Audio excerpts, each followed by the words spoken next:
కాంగ్రెస్ చేతులున్న వాళ్ళందరూ చేయలేదండి దయచేసి. జై కాంగ్రెస్. ధన్యవాదాలు సోదరులారా. ఈరోజు మనకు పెద్దలు మహేష్ అన్న అలాగే మీనాక్షి నటరాజన్ రావడం చాలా అదృష్టం. అన్నగారు ఫోన్ చేశాడు. ఫోన్ చేసి నాగరాజు నీకు నేను ఒక టాస్క్ ఇస్తున్నా, ఆ టాస్క్ను కంప్లీట్ చేయాలన్నాడు.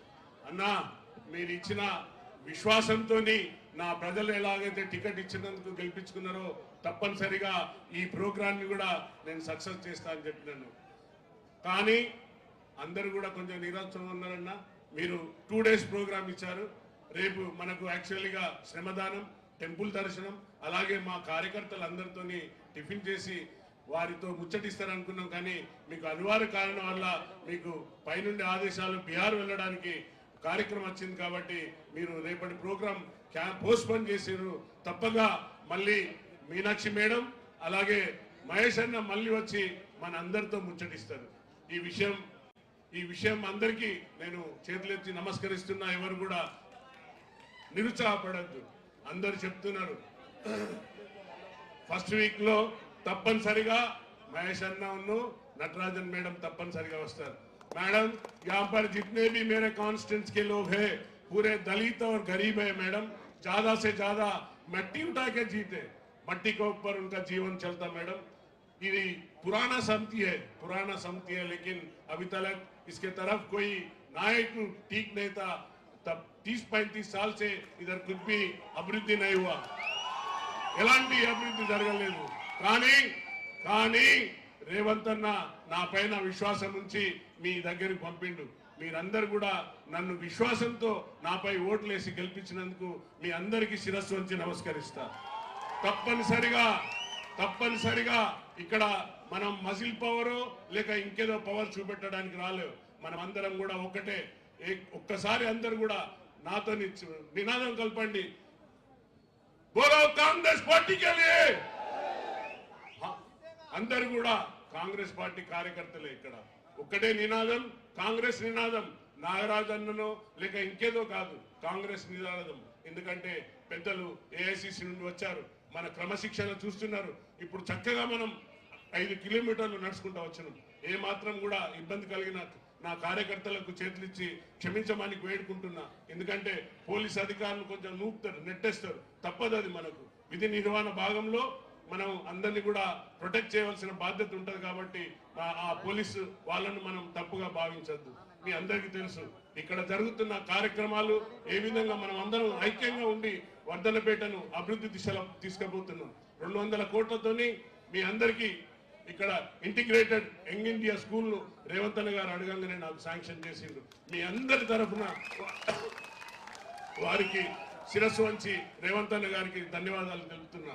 అలాగే మిమ్మల్ని గెలిపించుకోవాల్సిన బాధ్యత నన్ను ఎలాగైతే విశ్వాసంతో గెలిపించిండ్రో మీ అందరినీ కూడా నేను భుజస్కంధాల మీద చేసుకొని తప్పనిసరిగా మిమ్మల్ని గెలిపించుకుంటా అని మాట ఇస్తున్నా. మీరందరూ కూడా ఐక్యంగా ఉండాలి.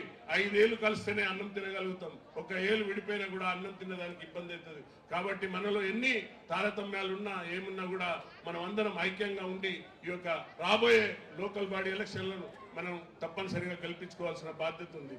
ఇకపోతే బీజేపీ బీఆర్ఎస్ చీకటి మిత్రులు మనం చూస్తున్నాం. రైతులను ఉసిగొల్పుతున్నారు యూరియా విషయంలో. అక్కడేమో మాది పొరపాటు అయిందంటున్నాడు కిషన్ రెడ్డి, తర్వాత అలాగే బండి సంజయ్, రఘునందన్ రావు అందరూ కూడా మాలో పొరపాటు అయింది, మేము సరిగా అంచనా వేసుకోలే, సింధూర్ యుద్ధం వల్ల యూరియా చైనా నుండి మిగతా కంట్రీ నుండి దిగుబడి చేసుకోలేకపోయినామంటే ఇక్కడనేమో మన రైతులను తప్పుదో పట్టించే విధంగా వారిని ఎగేస్తూ పెద్దగా బీఆర్ఎస్ వాళ్ళు కాంగ్రెస్ వచ్చింది, రైతులకు కష్టాలు వచ్చినాయని మన పార్టీని బదనం చేస్తున్నారు. కాబట్టి సోదరులారా, మీరు ఎట్టి పరిస్థితుల్లో ఈ మాయమాటలకు మీరు లోన్ కావద్దని, మీరు ఎట్టి పరిస్థితుల్లో మన పార్టీ కాంగ్రెస్ పార్టీ అంటేనే రైతుల పక్షపాతి, రైతులను కాపాడుకునే పార్టీ. అలాగే బీజేపీ ఓట్ చోరీతోని ఈ రోజు రాహుల్ గాంధీ గారు సుమారు 1.5 గంటన్నర మనకు వారు క్లియర్ గా మనకు ఏ విధంగా ఓటు దొంగతనం చేసిండ్రు అనేది చెప్పారు. మనం ఎన్ని రోజులు మిషనరీలో తప్పునా అనుకున్నాం, మిషనరీలో కాదు, ఈవీఎంలో తప్పు కాదు. దొంగలు బీజేపీ దొంగలు బీజేపీ దొంగలు ఓట్లను ఉన్న కాడ లేని కాడ ఒక ఇంట్లో 40 ఓట్లుగా సృష్టించి ఈ రోజు మన ప్రభుత్వాన్ని మనం రాహుల్ గాంధీ గారిని ప్రధానమంత్రి కాకుండా చేసిన పార్టీ బీజేపీ పార్టీ. కాబట్టి మతతత్వ పార్టీని మన పొలిమేరలో కూడా రానియకుండా చూడవలసిన బాధ్యత ప్రతి కార్యకర్తకు ఉంది. మనం ఇన్ని సంక్షేమ పథకాలు చేసుకుంటూ పోతుంటే కదా మన బీఆర్ఎస్ నాయకులు వాటి టిల్లుగాడు ఎంతసేపు మన ముఖ్యమంత్రి గారిని అవగౌరవపరిచినట్టుగా మాట్లాడుతున్నారు. కాబట్టి ఖబర్దార్ బిడ్డ, ఇంకోసారి మా ముఖ్యమంత్రి గారు గారిని మా నాయకులను గారి మీరు కించపించినట్టు మాట్లాడితే తమ్మి కొడతామని ఈ అందరి ముందు హెచ్చరిస్తున్నాం ఈ మీడియా ద్వారా. కాబట్టి సోదరులారా, దేశాన్ని తెలంగాణలో మనం ఏదైతే కొట్లాడినామో, దేనికైతే తెలంగాణ సాధించుకున్నామో, కల్వకుంట్ల కుటుంబం ఒక్కటే బాగుపడ్డది. కల్వకుంట్ల కుటుంబం సంపాదించిన ధనంతో ఈరోజు మొత్తం గొర్రెల కంటే హీనంగా వాళ్ళ పార్టీలను నడుపుకుంటూ ఆ దోసుకున్న పార్టీతోని మన పైన దుష్ప్రచారాలతోని సోషల్ మీడియా ఎక్కడో దుబాయ్ అక్కడిక్కడ కూర్చొని ఆ మీడియా ద్వారా మన పైన అనునిత్యం మన పైన దాడులు చేస్తున్నారు. కాబట్టి దయచేసి ఈ యొక్క అవకాశం వచ్చింది మనకు, సుదీర్ఘ అవకాశం. ఎన్నో రోజుల నుండి గత 10 ఏళ్ల నుండి మీరు నాయకులు లేక గ్రామాలలో ఇబ్బంది పడుకుంటూ కేసుల పాలవుతూ ఈ రోజు మనకు సమయం వచ్చింది. ఒక నాయకుడు లేక ఇన్ని రోజులు మీరు ఎదురు చూసిండ్రు. ఇప్పుడు ఒక మంచి నాయకత్వం వచ్చింది, ఒక లీడర్ వచ్చిండు. బాస్ కాదు రేవంత్ అన్న అంటే is a leader, is not a boss. Boss ఎప్పుడు ఫామ్ హౌస్ లో పడ్డాడు, లీడర్ ప్రజల్లో ఉంటాడు. రేవంత్ అన్న మన ప్రజల్లో మనిషి. కాబట్టి మన వారి నాయకత్వంలో రాబోయే ఎలక్షన్ లో, ఈ లోకల్ బాడీ ఎలక్షన్ లో మనం అందరం కూడా అన్నగారిని వారికి ఇక్కడ నుండి ఏ విధంగా అయితే నన్ను బహుమానంగా పంపించిండ్రో ఆ రోజు చెప్పిన వర్ధన్నపేట గెలిస్తే మన కాంగ్రెస్ ప్రభుత్వం మన దగ్గర రాష్ట్రంలో వస్తుందన్నాం. ఆ విధంగా మీరు గెలిపించింది. కాబట్టి ఈసారి కూడా ప్రతి నాయకుడిని లోకల్ బాడీలో సర్పంచ్, ఎంపీటీసీ, జడ్పీటీసీలను, ఎంపీపీలను గెలిపించుకునే బాధ్యత మనం అందరం సమిష్టిగా తీసుకొని ముందుకు వెళ్ళాలని మనం అందరం కూడా మహేష్ అన్నకు మాటిద్దామా? సిద్ధమా? థ్యాంక్ యూ సోదరులారా. ఈ అవకాశం ఇచ్చిన మీ అందరికీ మరొకసారి పేరు పేరున శిరస్సు నుంచి నమస్కరిస్తున్నా. జై కాంగ్రెస్.